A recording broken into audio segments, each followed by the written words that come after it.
En aquel tiempo, Juan, que había oído en la cárcel las obras del Mesías, mandó a sus discípulos a preguntarle: ¿eres tú el que ha de venir o tenemos que esperar a otro? Jesús les respondió: id a anunciar a Juan lo que estáis viendo y oyendo. Los ciegos ven, los cojos andan, los leprosos quedan limpios y los sordos oyen. Los muertos resucitan y los pobres son evangelizados. Y bienaventurado el que no se escandalice de mí. Al irse ellos, Jesús se puso a hablar a la gente sobre Juan. ¿Qué salisteis a contemplar en el desierto? ¿Una caña sacudida por el viento? ¿O qué salisteis a ver? ¿Un hombre vestido de lujo? Mirad, los que visten con lujo habitan en los palacios. Entonces, ¿a qué salisteis? ¿A ver a un profeta? Sí, os digo, y más que profeta. Este es de quien está escrito: yo envío a mi mensajero delante de ti, el cual preparará tu camino ante ti. En verdad os digo que no ha nacido de mujer uno más grande que Juan el Bautista, aunque el más pequeño en el reino de los cielos es más grande que él. Palabra del Señor. Gloria a ti, Señor Jesús. Como siempre, la palabra de Dios es tan rica en enseñanzas que prácticamente cada texto daría lugar para una enorme cantidad de reflexiones. Pero también es verdad que no solo no hay tiempo, sino que hay que intentar aplicar la palabra de Dios al tiempo presente, aunque cada uno naturalmente se la debe de aplicar a su circunstancia, a su tiempo presente. Dos cosas quiero destacar de este fragmento de hoy. La primera, esta respuesta de Jesús a los discípulos de Juan, que le interrogan si él es el Mesías. Está haciendo una cita del Antiguo Testamento, está hablando de los milagros que él hace como una prueba de su divinidad, una prueba de que Dios está respaldando su enseñanza, sobre todo su enseñanza principal, que él es Dios. Y dice que los ciegos ven, los cojos andan, todo eso lo estaban viendo porque eran los milagros que hacía.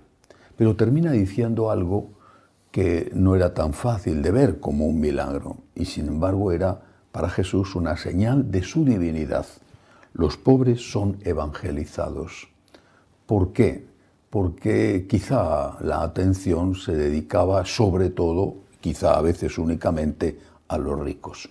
Pero a mí la palabra y el concepto de pobre no me parece que deba de reducirse al tema económico, como si no fuera importante evangelizar a todos, pobres y ricos. Pobre es el que sufre, ese es pobre. Por supuesto, una parte de los pobres son los que no tienen para comer, pero pobre es el que sufre. Ahora, esta traducción de los pobres son evangelizados es una traducción que quizá porque nos hemos acostumbrado a la palabra evangelizar no adquiere todo su verdadero sentido. Hay otra traducción que me gusta más. Dice: a los pobres se les anuncia la buena noticia. Evangelio significa buena noticia. Evangelizar es anunciar la buena noticia. ¿Qué significa buena noticia para los pobres, para los que sufren? ¿Qué significa? Bueno, en una visión meramente humanista, horizontal, digamos, incluso materialista, buena noticia es: si tienes un cáncer, que se te cura. Si no tienes dinero, que te lo dan. Si no tienes trabajo, que te lo dan. Eso son buenas noticias. Y así podíamos seguir. Buena noticia es que acabe la dictadura en tu país. Maravillosa noticia. Buena noticia es que no haya corrupción. Extraordinaria noticia. Bien, pero al final son buenas noticias, importantes, excelentes buenas noticias, pero al final son buenas noticias pasajeras siempre. ¿Por qué? Porque tu salud, naturalmente, aunque te cures de esa enfermedad que te está haciendo sufrir, tu salud más pronto o más tarde va a empeorar o va a volver a empeorar. Porque tu trabajo o tu país o tu familia aunque salgan del problema que tienen y que te está haciendo sufrir, más pronto o más tarde volverán a tener otros problemas. Es decir, las buenas noticias materiales son buenas noticias siempre relativas. A veces incluso haber podido conseguir eso que soñabas te produce decepción porque no es para tanto, o te produce algo negativo porque no das gracias y lo estropeas porque no lo dedicas a Dios. ¿A qué buena noticia se refiere Jesús? ¿Cuál es la gran, yo diría que la única que merece ser llamada así, buena noticia? ¿Qué es lo que nos anuncia el Señor? ¿Qué es lo que a mí me llena de esperanza? La gran, única, buena noticia consiste en decirte que hay vida eterna y que Dios perdona tus pecados.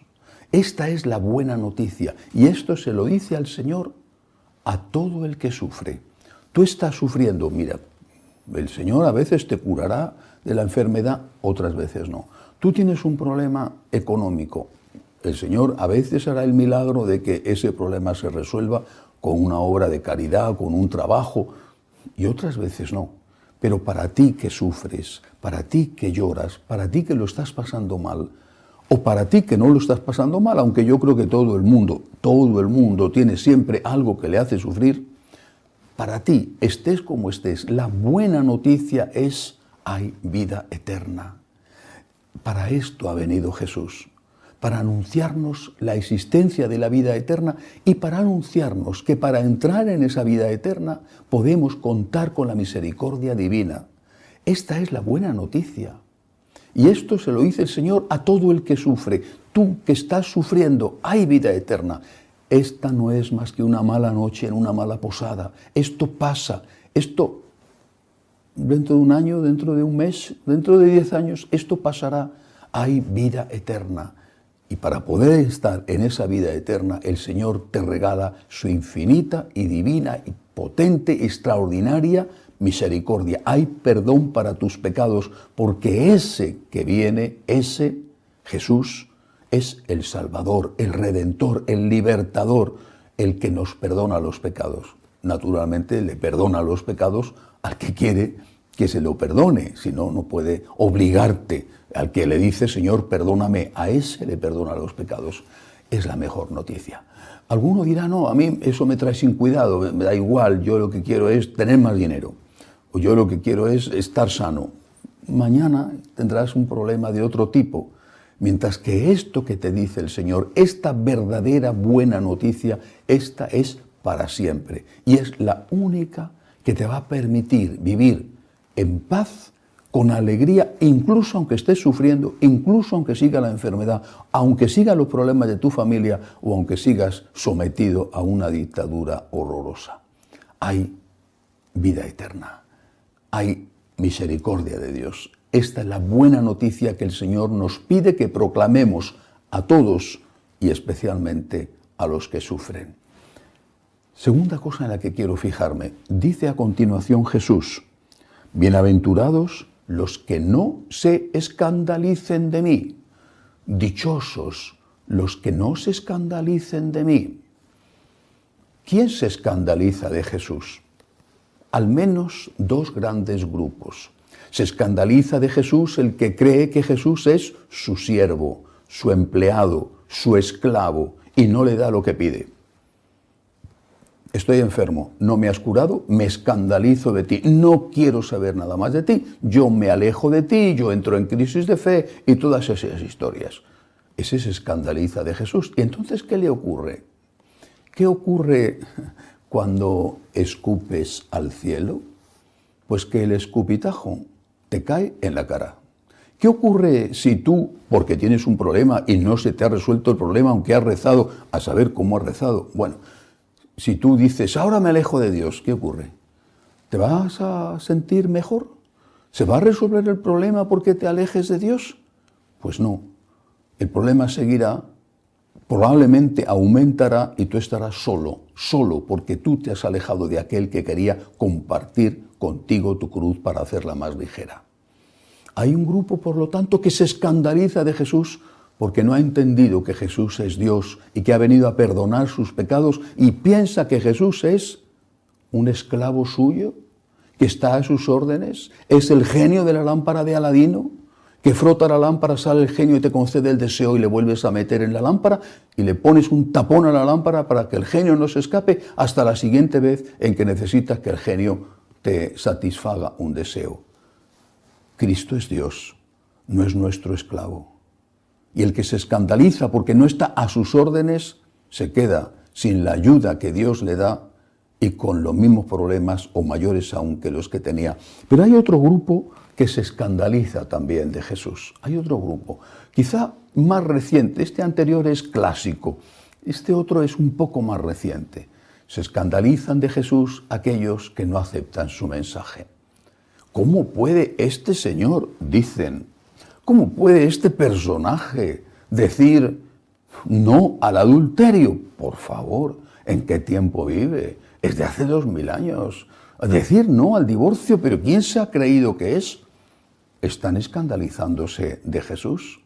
Y así el resto de la enseñanza moral de la Iglesia, en todos los aspectos de la enseñanza moral y también en la enseñanza moral sexual. Se escandalizan de Jesús, se escandalizan de las enseñanzas de la Iglesia, se escandalizan de las enseñanzas de San Pablo, le llaman misógino, anticuado, machista, infinidad de insultos. Nuestro Señor, todo el Nuevo Testamento, no digamos ya el Antiguo, no vale para nada para ellos. Están escandalizados, abjuran, lo rechazan.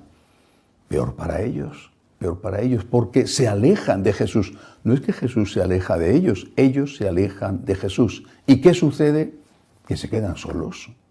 Lo mismo el que se escandaliza porque no le ha satisfecho sus deseos, el que se escandaliza porque dice cosas que no le gusta oír, el que se escandaliza porque el Señor le pide cosas que le cuesta trabajo practicar y en lugar de decir, Señor, soy un pobre pecador, ayúdame, perdóname, dame la fuerza para volver a empezar, para estar un día y otro empezando continuamente. En lugar de hacer eso, que es la postura del publicano humilde, se presentan como fariseos que se ponen detrás y dicen, yo no soy un pecador, simplemente porque han borrado el concepto de pecado. Se han escandalizado de Cristo. Así pues, de nuevo, hay esperanza. La gran noticia, la evangelización, la única noticia que merece el nombre de gran noticia es: hay vida eterna, hay esperanza, hay misericordia por parte de Dios. Y después, yo no quiero escandalizarme de Jesús, que se escandalicen ellos. Yo no me escandalizo de Cristo. Cristo es Dios y yo no soy Dios. Cristo es Dios. Y yo acepto lo que me enseña. Lo acepto cuando lo entiendo y lo acepto cuando no lo entiendo, porque Él es Dios. ¿Cómo puedo tener la osadía, la soberbia de pretender que todo lo que el Señor diga yo lo entienda? ¿Es que soy yo acaso igual o más que Dios? No me escandalizo de Cristo, me someto gozosamente a Cristo, porque Él y solo Él es mi libertador. Que así sea.